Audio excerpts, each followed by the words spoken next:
Just a screenshot.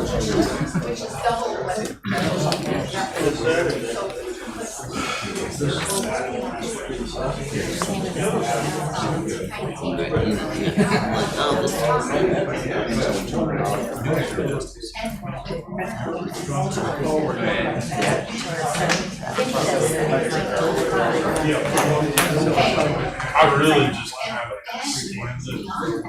of skimmed it. You understand what I'm saying? Yeah, right. I mean, it's fine. If and when after the actual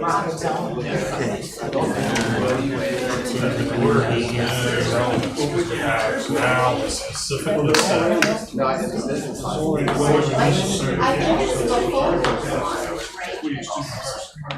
how much. And it's clean at the beach. We can't add that. At 9.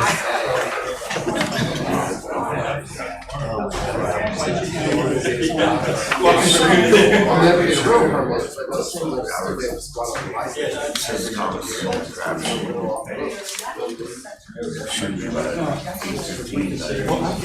Depends on how fast somebody can read. I drove all the way from the mountain. You should have called first. Don't tell me you can't do it. But I would have we can do these. Well, we'll talk about it first. Mainly to do. What part of the mountain? Beach.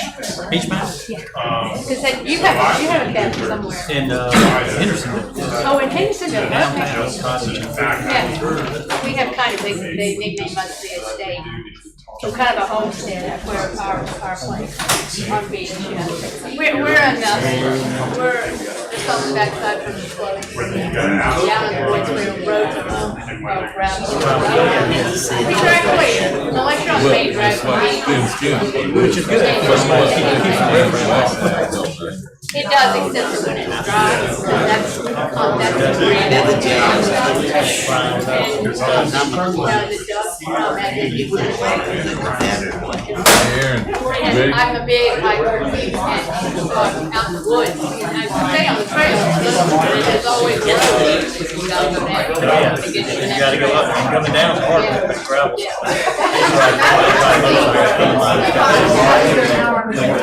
Okay, ladies and gentlemen, we're gonna start. Hey, that looks like Lee.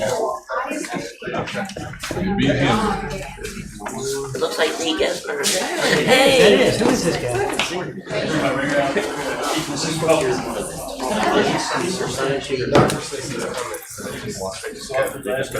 During the work session, there's no public.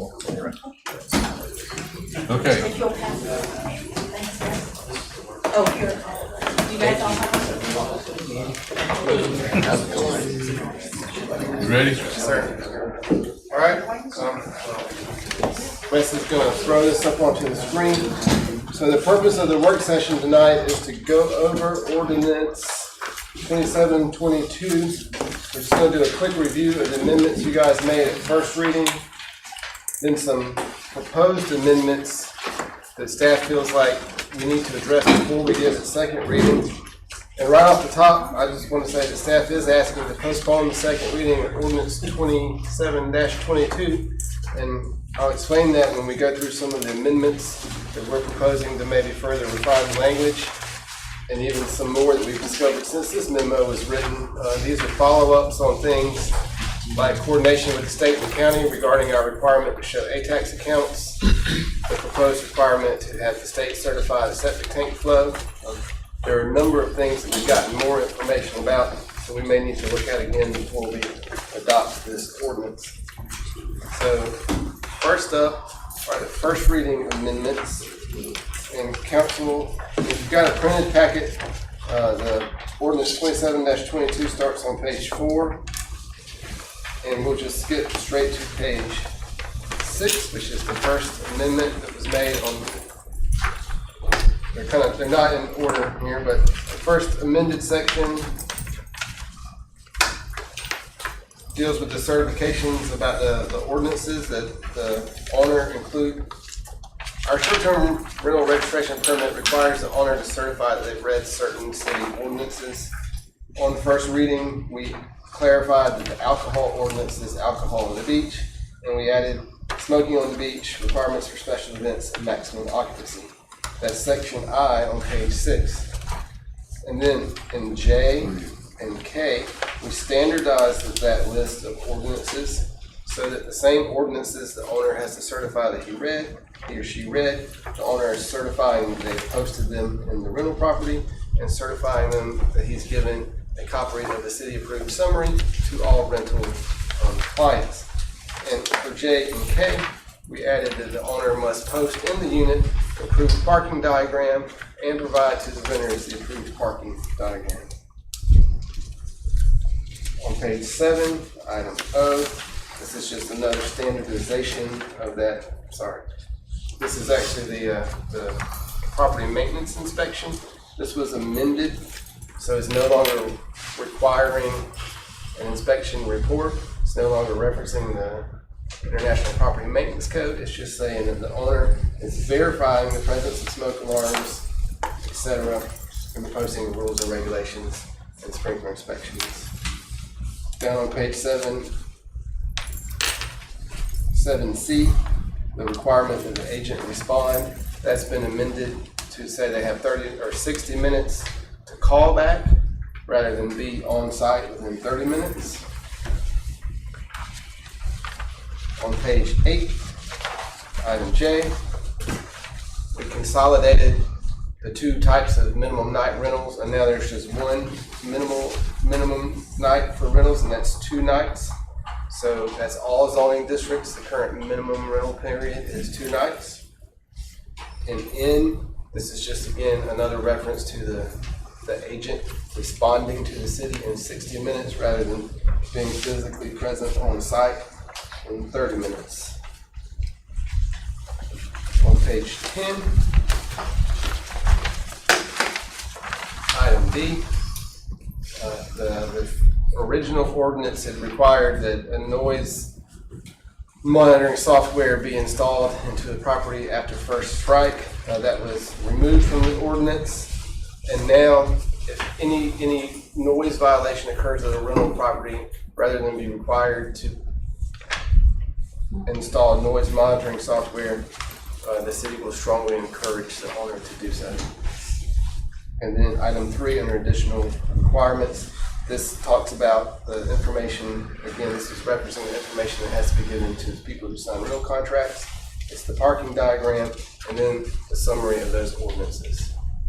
So those are the amendments made on first reading. We wanted to make sure all those were called out to your attention and make sure that you accurately captured the discussion last week. Do any council members or the mayor see anything that we may have missed in terms of first reading amendments? I think you got it. All right. So following up on that is a separate version of ordinance 27-22. This adds a new color. This is blue. And the blue items are some amendments that staff is recommending be made. Some of these are parts of the failed cap ordinance that weren't related to the cap. They were in that ordinance because they were in the sections that were being amended. So when the cap got stricken, we still needed, for example, the expanded definitions that were in that ordinance. So we're proposing kind of a mixture here in 117.01. The bulk of it is on page 13. These are various definitions related to timeshares, destination clubs, home sharing programs, house exchange programs. So these amendments clarify how all these things relate to our short-term rental program. They were in the ordinance that failed, but they're still important, so we're proposing to carry them over into this ordinance. On page 15,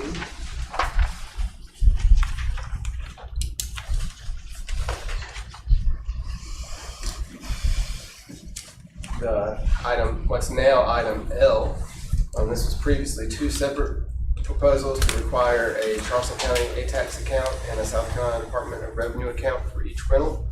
We have confirmation from the South Carolina Department of Revenue and from the Charleston County Revenue Collections Department that they do not require individual tax accounts for individual properties.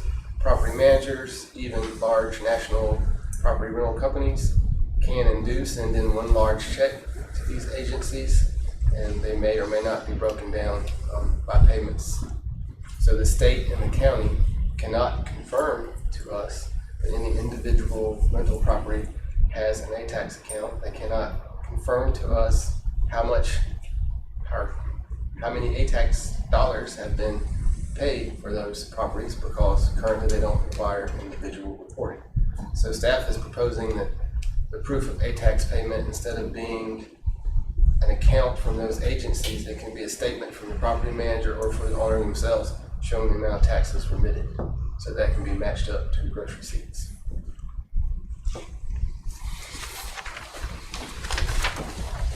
On page 16, item B, in blue, the original proposal is that if you're not the owner and you want to be designated as a local agent, you have to be licensed in South Carolina as either an attorney, a real estate agent, a broker in charge, or a property manager.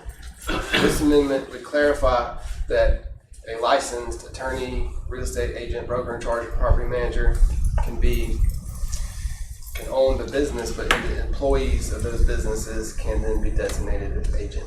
So that way, if an attorney owned a property management firm and had 3 employees, those employees would be eligible to be designated as local agents, not just the person in charge.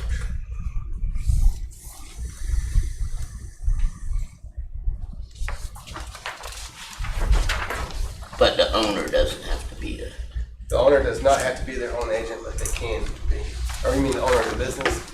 Right. Yeah. So yes, sir. Correct. They will allow employees employed underneath one of those people to be the local agent. And so that's the list of amendments that we got to before this memo was written. After the memo was written, we heard back from SCDHEC. One of our requirements, or proposed requirements, is that each year, or at least once upon new application, rental properties get SCDHEC certification of the flow rate of the septic tank at 120 gallons per day per bedroom rented. And that goes back to the maximum occupancy. When we permit new homes on Folly Beach, we tie the number of permitted bedrooms to the septic flow rate. It's 120 gallons per day per bedroom. And so we proposed that folks who want to rent their homes provide proof through DHEC that they had a septic tank permit capable of 120 gallons per day per bedroom. We've heard back from DHEC that DHEC can't do that if the original permit's no longer on file, and they only retain permits for 5 years. And so there are a number of ways we can do that. One option is to remove that requirement, and so there's no certification of the flow rate. Another option is to make failed septic tanks a rental strike, so that we're not making you certify your flow rate, but we're saying if your septic tank fails or leaks, we're going to come out there and that's going to be a strike against your license. And Eric has been working to get more information, private certification. Eric's talked to a couple of soils engineers and with DHEC, and the issue isn't so much that no one can certify how much flow goes through a septic system once it's installed. It's that the state has a hard time doing it, but private soils engineers can do it. Eric, you want to talk about that a little bit? We have some preliminary information that they can do it. They can come to a property, and they have been doing it out here for some property owners as requested. They can do it for right around $1,000. They can come out to a property that's never been a short-term rental, evaluate the drain field, the septic tank, and then let the owner know if it's okay for the amount of bedrooms in the existing home. So, i.e. if the homeowner that's lived there for 30 years by themselves or with a spouse sells a property or wants to turn into short-term rental, you do have a way to verify that the existing system could handle the increased load of a short-term rental versus one single owner occupant to it. So we just got a lot of that information this morning, still working through it. Hopefully we'll have more detailed information on the next go around if any of this is for the phone. Is there any way to discern if the septic failure is a result of too many renters for what the load can handle? Maybe it's just fail. Maybe they fail sometimes. That means you've overused it over a period of time. Or if somebody runs over the drain field, that can happen. Crushes the drain. Crush the drain field and then can back up. So it's septic system abuse is what causes them to fail. So whether it's you that was rented that day or the 12 people that was ahead of you and you just happened to move in that day, the day it overfilled too much because you used it, you and two other people, it's going to be hard to discern that. So it's, you know, it behooves the owner to not overpower their system. I mean, if you know it was designed supposedly when you built your house, 4 bedrooms for 10 people, and you shouldn't be renting it for 15 people. You should hold that design number. Probably on vacation with as many showers as people take, you probably want to hold it to 10, like 2 per bedroom, and not the extra 2. But that's, you know, owners. So that requirement won't work as written, as proposed. So we are asking for more time to either rewrite it or remove it. Another thing that we're asking for more time to study is how to resolve strikes that are currently on the books under the 4 strikes in a 6-month period. Once we switch over to a 3 strikes in a 12-month period. For example, if there is a property who got 3 strikes 5.5 months ago, their 4th strike, you know, they didn't get a 4th strike in the next 15 days, you know, the old one would roll off. But if we don't address that and pass this new ordinance, then the first new strike that gets is going to cause them to lose their license. So that's late breaking. We've asked Joe to look at it, and we're going to come up with some alternatives for you guys on how to treat current strikes, whether to let anyone with strikes on the books kind of let those strikes fall off under the old system before we start the 3 strikes in a year, whether to wipe the slate clean, or whether to say, hey, if this ordinance passes and you have 3 strikes, we're starting to take your license. We don't know. And that's one of the things that we're asking for more time to work out. Aaron, back on the topic of septic, you know, one thing we might want to consider, for instance, on page 7, letter O, where we have requirements for the posting of rules and regulations on the property. I suspect some of us who may have properties that are on septic, some of you may have something in the bathroom for your guests that says, most people probably aren't familiar with septic tanks. They think everything's on sewer, I can flush whatever I want down it. To require short-term rentals have a sign in the bathroom that says, this home is serviced by septic, and kind of like symbols. These are the things you shouldn't flush down the toilet. That would go a long way, I think. I don't think we need to require it. I think a homeowner ought to do that just saving themselves money from having to do repairs. It's like the audio software, the noise monitoring software. If you don't want to monitor your house, it really isn't, I don't care how much it costs you to maintain it. That's something that you should do as a homeowner. It's not something we need to get into nitpick and regulate, I don't think. Because that's not affecting us. When it goes down, it's you know, you're gonna get in trouble for this, but the focus is on you, not on us. They should put it in there. It does affect us insofar as if it becomes a nuisance to neighbors, it's problematic for the environment.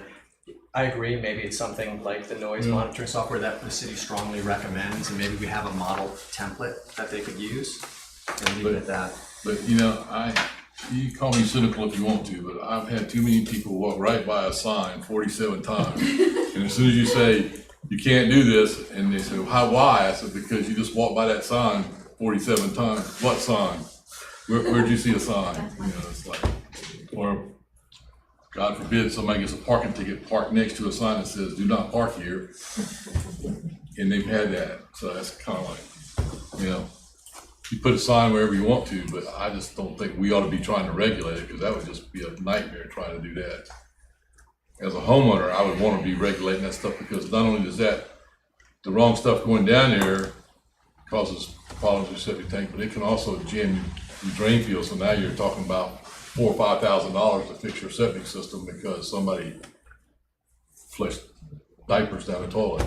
Maybe something on the application, like we said, we strongly recommend noise monitoring software. Hey, we strongly recommend the following things: signs by your toilet can be flushed, noise monitoring. Just put something like that. But I mean, I'm fine. I'm strongly recommending, but yeah. So those are kind of the content changes to the existing proposed language that we need to work on, and there are a few ancillary things that we also need more time to get finalized before this passes second reading. One is we want to make sure we have to amend the penalty sections of our trash ordinance, our turtle lighting ordinance, and our noise ordinance to make those civil tickets and civil fines. So those are companion ordinances that need to be passed along with this. All of the violations of this chapter themselves are civil tickets, but the noise, turtle, and trash kind of sit outside of this ordinance as separate violations that you can get even if you're not a rental property. So our plan is to switch all those to civil tickets for easier enforcement. So we need to make those ordinance amendments. We have to update the beach rules sheet that's posted in all the units. We have to revise our rental registration permit application that's online, where you go and fill it out online. We have to add the fields, add the upload capability, and we have to test that. We have to examine the fee structure.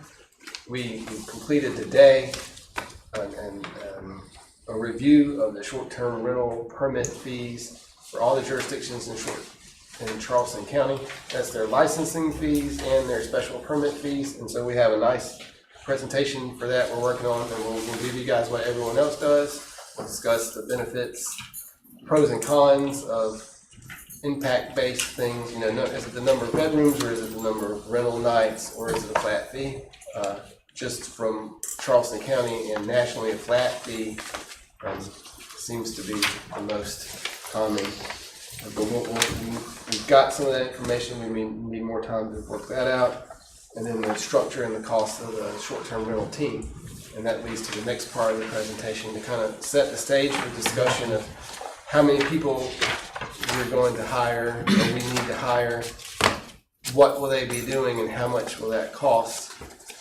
Staff and the mayor sat down a few times and reviewed how many man hours does it take to really do everything that's in this ordinance. I was responsible for this ordinance for several years. I've worked with a lot of the folks here in this room who have rentals, and they'll tell you that it's not, you get a piece of paper, 5 minutes later you get a license and you go off on your business and the city's done with you. I haven't been in it in several years. Stacy, which since been 2 people between me and Stacy. Stacy's our most current business license official, and she can talk to you guys about her lived experience administering the ordinance as a part-time duty of one person. We hear a lot from residents, from rental owners, from folks who've been coming out the last few months. Just enforce the things you have, and that's a worthy goal. We do not have the staff capability at this time to enforce what we have, and this actually adds to it. So I'm going to walk through our estimate of the hours needed and take questions on that, because what we hope to do is get agreement from City Council that these are generally the correct number of hours, maybe even underestimated, so that when we come back with a proposal for 2 people or 4 people, it's based on the amount of work, not just guesswork. So first up is the host compliance duties. This is the rental software management. And I don't know if everyone got one of these or not. This is a screenshot of the dashboard of host compliance. So we have a pretty sophisticated software solution here that creates more work than any one person can do. And it's kind of tough. I'm going to refer to the hours list and then talk about this worksheet. So for host compliance, once every quarter, we have to get updated tax information to Charleston County. So the way the software works is it reads all the listings, it gets the photos, it compares them with Google Street View or Apple Maps, and it gets the geolocator, and then it pings it to the tax maps and imports the owner information. And that's how we contact the owner. We write them letters, we notify them to renew their license, but that's only as good as the underlying data, and it doesn't happen by itself. Every quarter, we have to coordinate getting updated tax records to this software company and getting them to update it. We don't actually do that, but we have to call them, email them, make sure it's done. So that's one day, once per quarter. And it's not that it takes 8 hours in one day, it's more like it takes 2 hours over 4 days. So the next thing is 8 hours once per month for the review of first notice. So what that software does is it reads all the rental listings, compares them to the rental registrations that we have, and makes a list. These are the 57 properties that we see that don't have a rental registration. Then Stacy, right now, gets to go through that list and make sure that all 57 of those properties truly don't have a rental registration, which means they may or may not have a business license. Sometimes they do, it's been incorrectly matched, sometimes they don't. So she has to audit that list and then send out those first notice letters. So that's 1 day a month. 1 day a month, there's a second notice, which is also, this is the list of people who got notices last month, and they haven't complied. Same thing. And Stacy, can you tell us the most recent month, how many were on the list and how long it took?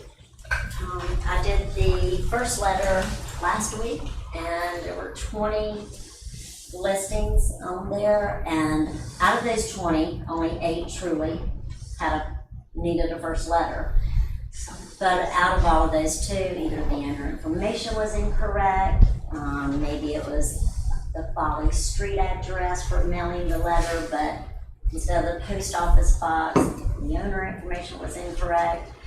That took me 10 hours. So to match the property, the new owner, see if they had a business license, to see if the registration matched. And out of that one, there were only 8 that did not, that were non-compliant. But, So, yeah, it's a lot. so, no, man, this is. Okay. So Just got- that's 2 hours a month for notice verification. That's just letters that go out saying you don't have a license, call Stacy. Then we've got 16 hours a month for address verification. And it's really hard to see because of the scale here, but this is a little printout of the dashboard. This is the home screen on our software. And all these dots represent short-term rentals on Folly Beach. Some are red, some are green, some are blue, and some are orange. It's hard. I know it's hard to tell. But the orange ones are properties that the software has found but doesn't know where they are because it's not smart enough to figure out a unit number, or it can't figure it out from the listing. So someone has to go in and manually check those every month and try to sleuth out from aerial photos or, oh, I recognize that oak tree, or the surfboard in the neighbor's yard, that's this address, and then confirm with the company and get it matched up.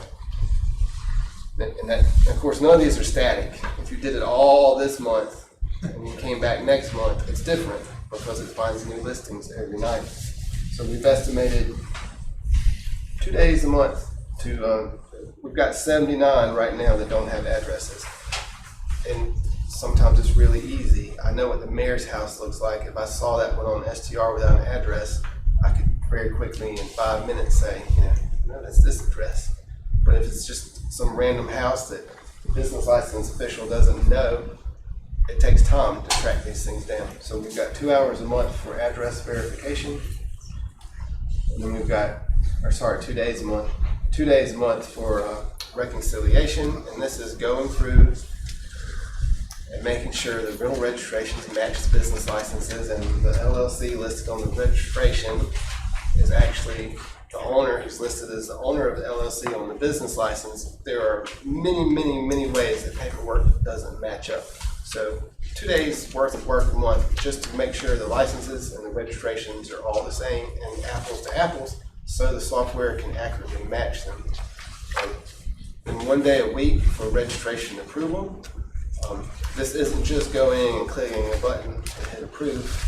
I know we've got some property managers in here. They could probably tell you the difficulties involved in getting a rental registration permit approved, because if business license is to Aaron Pope, the rental registration is to Pope's Fun House LLC. You have to figure it out. You have to track things down. It takes work. And then what we feel is a very conservative estimate: 1 hour per day, 5 days a week, advertisement review. On this dashboard, you'll see that last night, STR Helper found 1,888 rental advertisements on Folly Beach. It thinks 1,847 of them are short-term rental advertisements. That doesn't mean there's that many units, that just means there's that many different listings. So we have requirements that the business license is posted in every rental ad. The maximum occupancy is posted correctly in every rental ad. We're adding some other things that have to be posted in the rental ad. In theory, if we want full enforcement, we could employ a person full-time just to read through rental ads and write tickets. There's 1,800 of them every day. There's a little chart here, the rental units and listings over time, and you'll see that it hovers somewhere between 1,700 and 2,000 rental listings every day. And it's not static. If I could snap my fingers and make every one of those 1,847 listings compliant today, in 3 months, they're going to be 1,847 completely different listings. Every time a property changes hands, every time they change management companies, every time they change names, the ads change. And it's not just one ad, it's the VRBO ad, the Airbnb ad, the HomeAway ad, the Bob's Rentals ad. So for full compliance, that's a full-time job, but for the purpose of this exercise, we just estimated 1 hour per day for someone to sit down and randomly pull from any of the 2,000 available ads and make sure they meet our requirements. So that's 1,284 annual hours just for software management. Where is this in the packet? I remember seeing it. It's page 21. For some reason, I don't have that same page in my packet. My 21 is. This is do you have your website? Yeah, and I've seen that. It's in here somewhere. I've seen it. Look at my, You can borrow this. yeah. So next up is business licenses. How many hours a year does it take to administer the business licenses? And again, we've tried to be as conservative as possible. And we broke it down to peak season, which is 2 months around the renewal due date, 8 weeks, and then non-peak season. So first up is renewals. We had 990 rental licenses in 2021, so that's the number we're using. Each year, approximately 1/3 of those licenses are renewed here at City Hall versus online at Charleston County. So at 15 minutes apiece, 330 licenses, that's 82.5 hours for renewals. The time involved in renewing a license isn't just typing in the gross receipts, taking the payment. It's all the paperwork involved. It's calling the correct information. So that's an average 15 minutes each, 330 licenses. That's renewing 1/3 of the licenses in this building and 2/3 of them online at Charleston County. Communications research, that's all the follow-up. Calling the property manager, hey, where's Sand Shack? There's no address on this.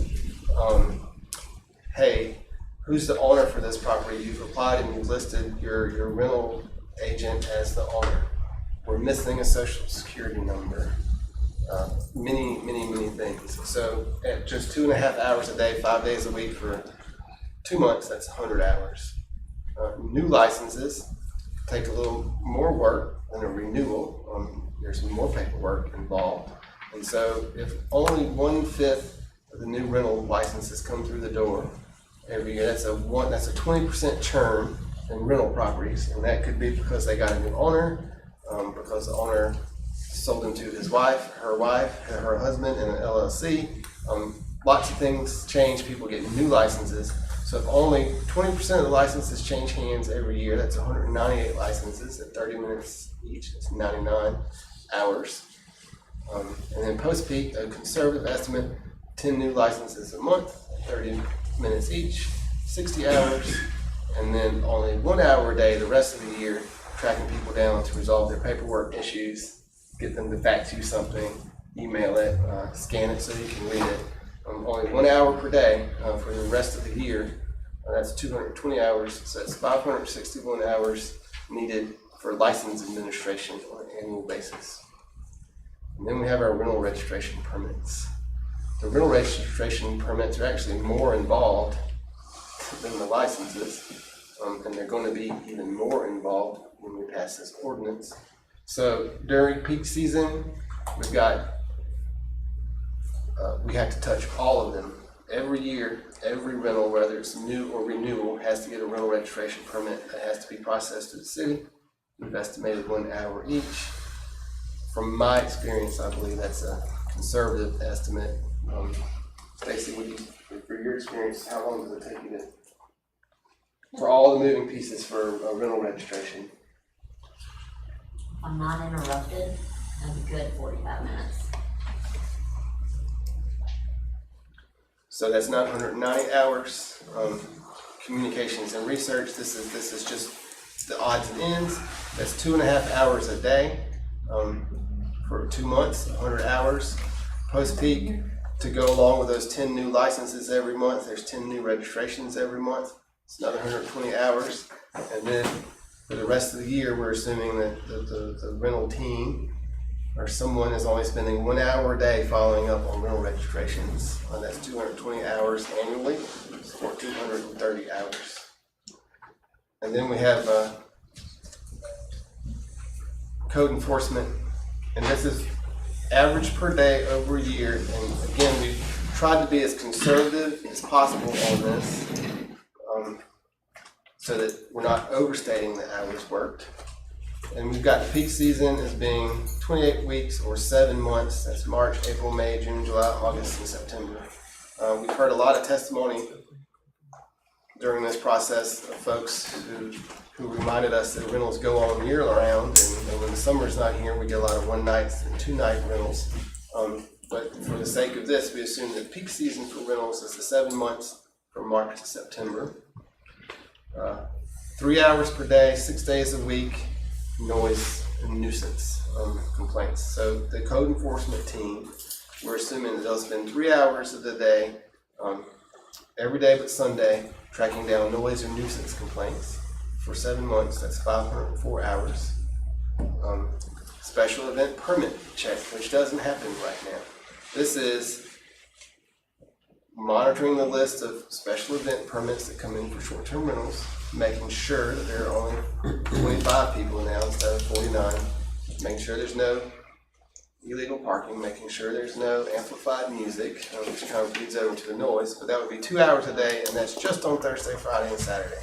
So those hours don't count any special event check that may happen during the week, because again, we're just trying to be as conservative as possible so that during the weekends, during the season, we've got somebody 2 hours a day going around to make sure our occupancy limits are being followed and that the people who apply for special permits on private property are doing what they said they would.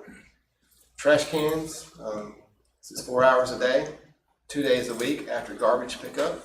That's basically one patrol twice a week after garbage pickup to make sure the trash cans have been taken back the way they should. Turtle season, during the season, turtle season is shorter, it's only 24 weeks. That's 2 hours a night for a member of our turtle patrol, or our short-term rental team to accompany the turtle patrol and check on turtle lights. This month, we've sent out 105 notices for turtle light violations.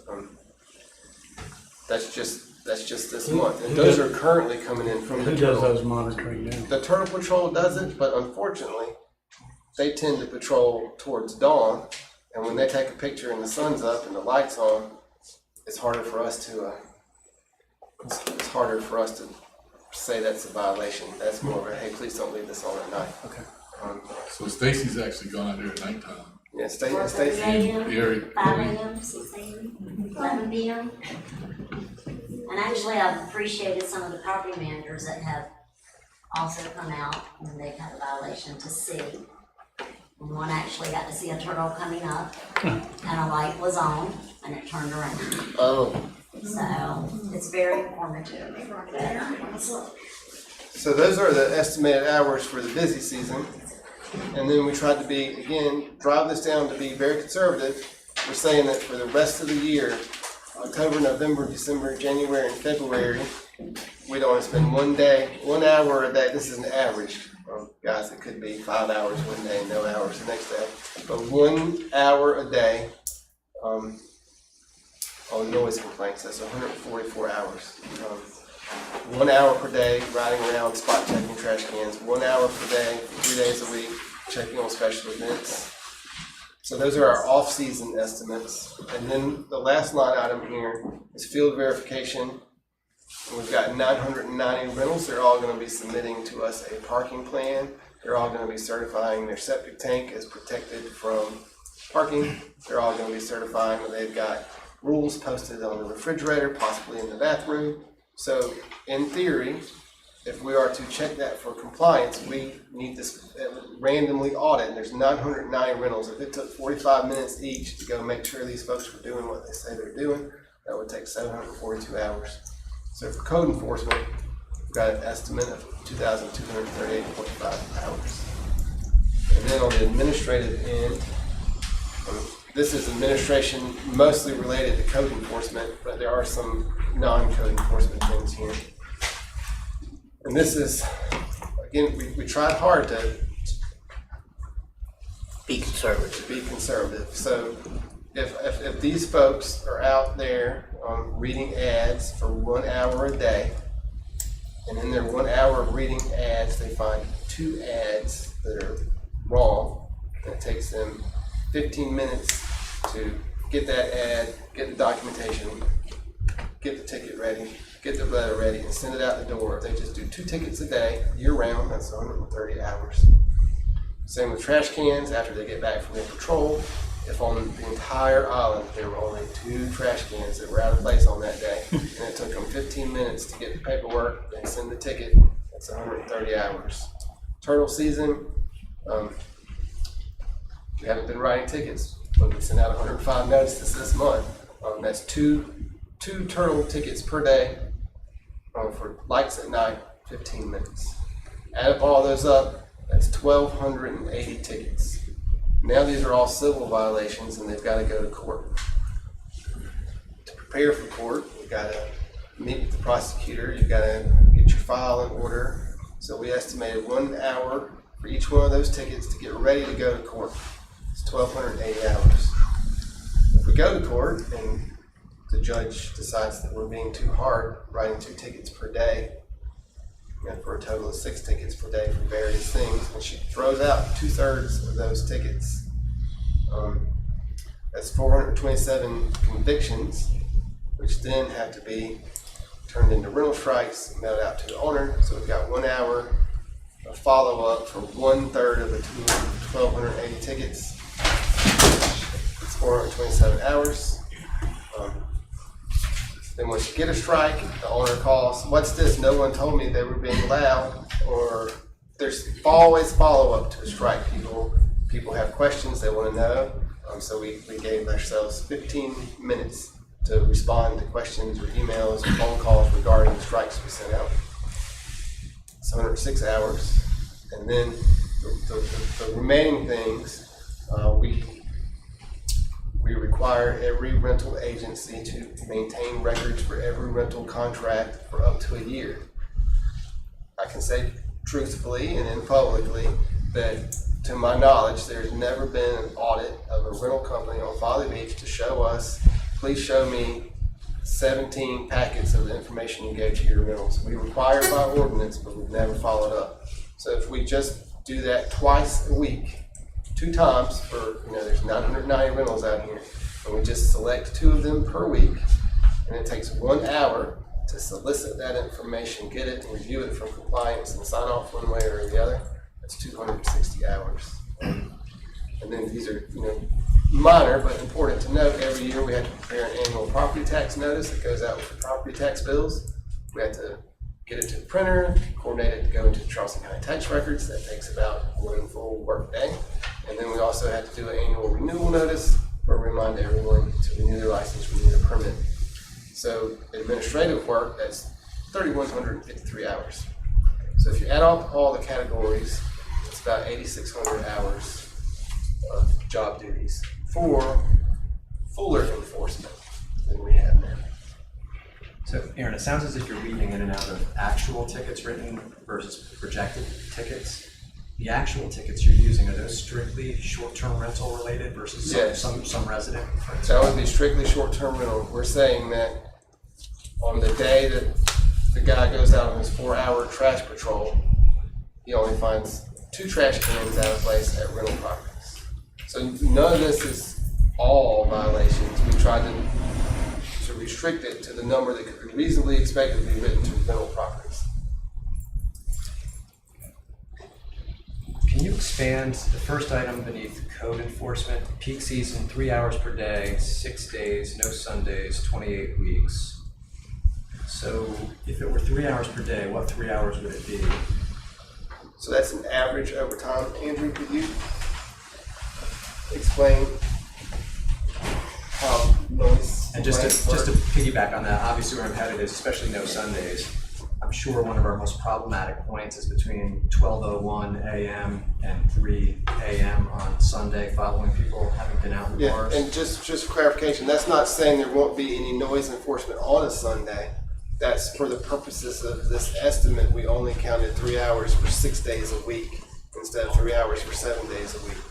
So that's not to imply that there's no noise enforcement, that's just an average of time. Yeah, that's what I was gonna say. It's not to say that there's only gonna be someone out here for 3 hours, and we would hope the noise happened at 3 hours. It's just to say, like, throughout an average work night, if one of your tasks is being one, proactive with noise complaints and special events, but also, responding to those noise complaints, that would average the 3 hours. Does that make more sense? So the resource or body would be here, just a question. Exactly. 3 hours of that 24 Worth hours of that were time. directed Exactly. toward noise. Exactly. Okay. Exactly. And it could be a really rowdy Saturday where there's 12 hours of noise enforcement from noon to midnight, and then the next Monday there's none. But that doesn't mean that person isn't working on Monday. It means they're reading rental ads or writing strike letters or doing any one of these other chores. But there's a high degree of probability if a resident citizen were to phone in a complaint, a resource would exist to follow up on that. That is the goal.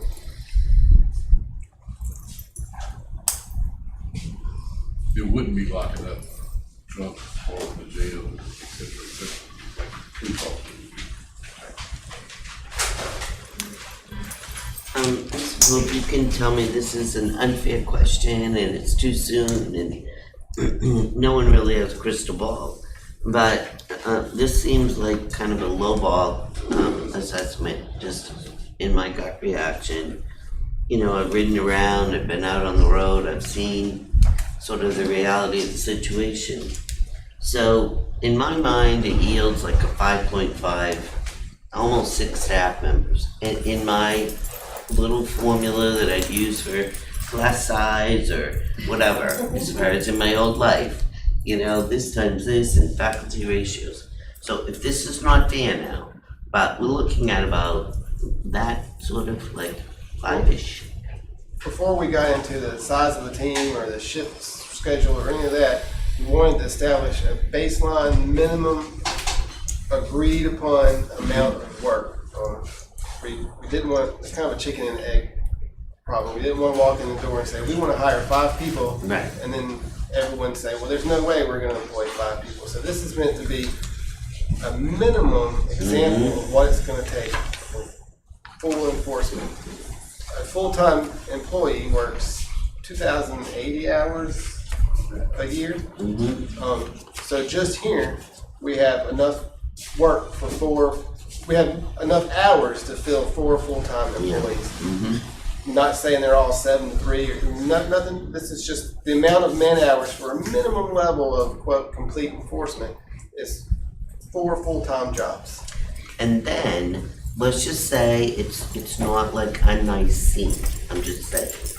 So then what ends up happening, might you have to have the police call, like those kinds of situations, where, and I don't wanna put you on the spot either, but, you know, chief, you don't know how it's gonna unfold, and when everybody lets out, you know, from a graduation party at 2 o'clock in the morning, so there's sort of a dynamic. Yeah, so it certainly won't remove all police work from it. Like you say, if our code enforcement goes out and invests a noise complaint and it turns into a brawl, the police are gonna be involved. Right. But we wouldn't count those, we wouldn't count those hours in this calculation. You would not. But it's also not absolving the police of all additional duties. If, for example, and because we don't have the structure of the department yet, if there are temporary people in the high season and fewer permanent staff in the winter, then the police will be more involved in the winter. But the police hours over and above the bare minimum aren't counted in this calculation because those will be worked by the police. Thank you. But what we wanted to do is present this to council, get your feedback so that we had an agreed upon point to move forward before we came back to you with a number of people and a shift schedule and an appointment list and that type. Yeah. Thank you. Thanks. So Aaron, if you anticipate there's roughly 8,600 hours worth of work, and that correlates to 4 personnel on the basis of 2,080 hours per year, can you speak a little bit to redundancy, right? People go on vacation, sick, these sorts of things. And realistically, how many staff would you need to serve that many hours?